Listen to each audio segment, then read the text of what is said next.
Салам достор, biz бүгін Zipgrade программасы арқылы тестілеуіні қантип жүргізөбүз көрсөтүп бермекчимин бүгүнкү сабакта.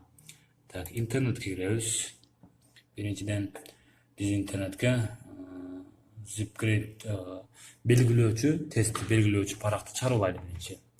Так, мен бун мурунку немеде жазып койгон элем, ошол дагы эле турат. Zipgrade на русском языке деп. Ушинтип издей турган болсок, Яндекстен же болбосо кайсы браузерден издей турган болсок, мына чыгат. Zipgrade.com'ду теребиз дагы. Андан сайтына киребиз. Кээ бир немелерде браузерлер сразу эле орусча котормосу менен чыгат. Бизге орусча котор бермекчи, мына идет перевод дейт. Так, у нас дейт лист ответов. Бизге лист ответов керек. Анан кийин мынтип 20 суроого немеге 50 суроого 100 суроого лакташтырылган тип жооп баракчалар чыгат. Жооп баракчаны биз мына жерден сохранить деп сразу эле сохранить этип алабыз. Азыр биздики библиотекадагы изображенияга түшүп атат. Так, сразу эле бардыгын 50 суроолукту дагы 100 суроолукту дагы сразу эле сохранить этип алайын.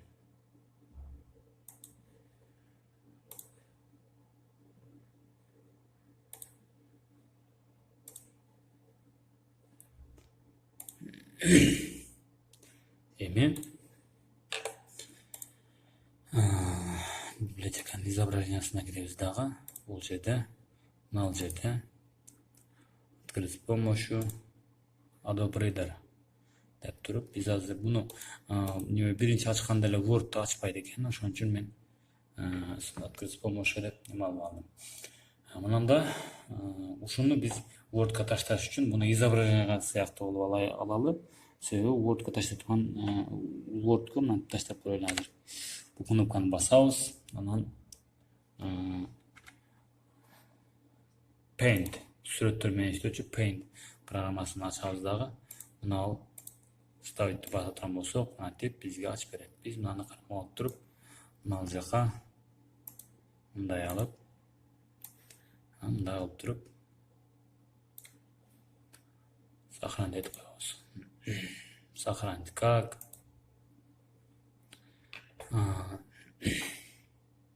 бир деп болсо 20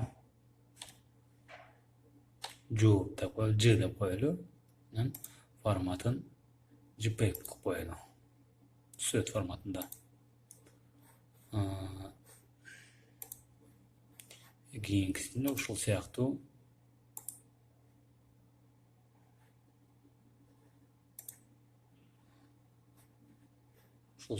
эле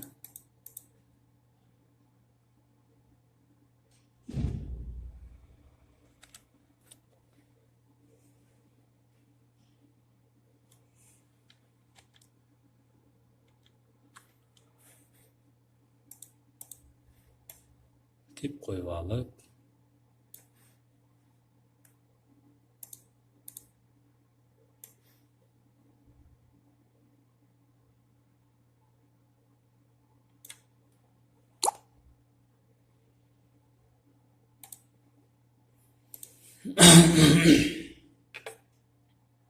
биз 50 С деп коелу, Ж деп коелу, жооп десек дегендей. Анан кийин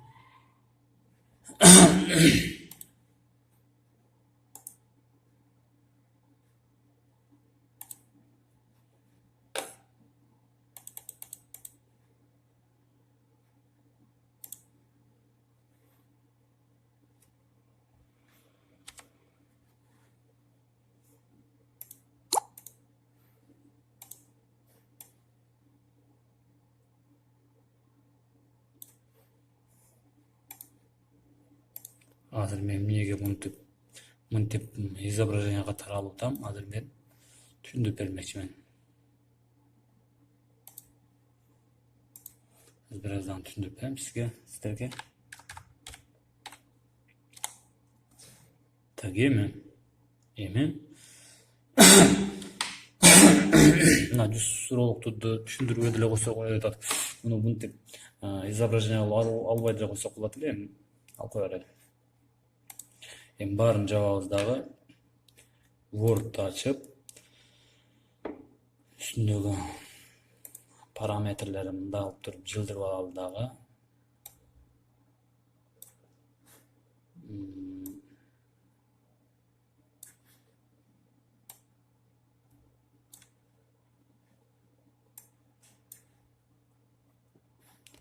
Ставка, рисунок и изображениені біз кішірейтіп аламыз дағы. Шуны копиялап алып туруп статып коелу. И антип алган болсок, мынтип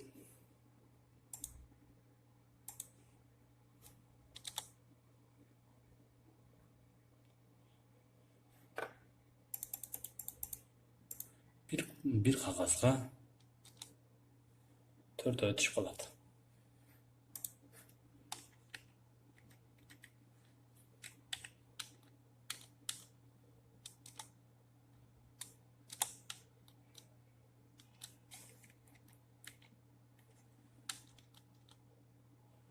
Ушинтип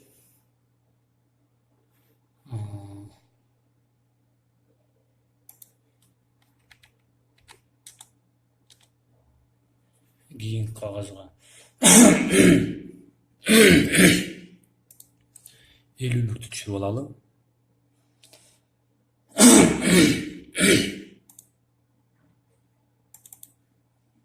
50'lükті түшүрүп алаткан болсок,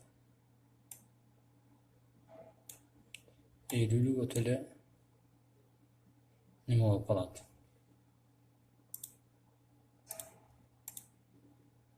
Жок. Biz bundan başka сохранить etip alalım. Сохранить etip alalım dağı.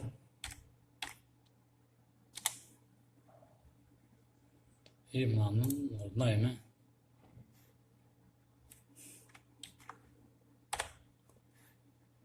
буну альбомдой кылып туруп, буга биз 50'lüктү коелу.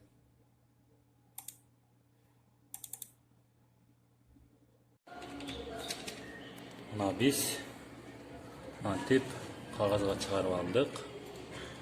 Мынау компьютердеги тапканыбызды кагазга чыгарып алып, 50 суроолукту bir кагазга экөөнү, немени 20 суроолук немени bir кагазга 4-өнү чыгарып алып, мындай суроолорду ОЕРТнын немелерин суроолорунан биз пробный тест алсак болот.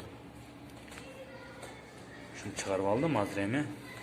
Мынантип обычно 20 суроону мен дайыма bir сабакта берип үлгүрөм. Кээки сабактарда ошентип 20 суроону берип, ал 20 суроолук жооп кагазга жазышты неме алам. Азыр эми текшерели.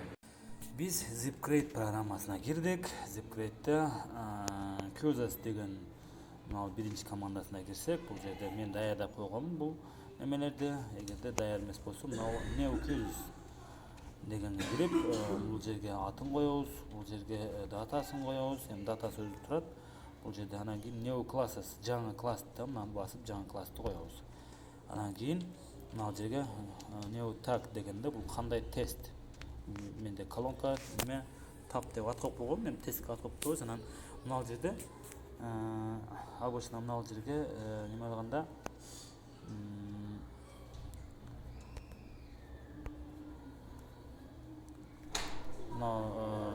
select sheet дегенге киргенде канча суроолук неме түзөбүз. Бул жерде 3 бар, 3 гана неме бар. 20 суроолук, 50 суроолук, 100 суроолук. Ошого биз тандап алып, мисалы кааласак мындай птичка коюп алсак болот. Так, мен баарына неме алып берейин. Бул жерде мен 20 суроолук тестке жооп кагазын түзгөмүн. Бул жерде edit key'de өзүбүзгө керектүү, мисалы кайсыл жооп туура экенин белгилеп алам дагы. Кайра назатка чыгып туруп, scan papers'ка кирип текшерип алам. мисалы мына scan papers. Мына жерде алгыш болуп турган 4 бурчтагы 4 немени квадраттарды кагаздын 4 бурчундагы квадратка алып барсак, ичин сразу текшерип алыш керек.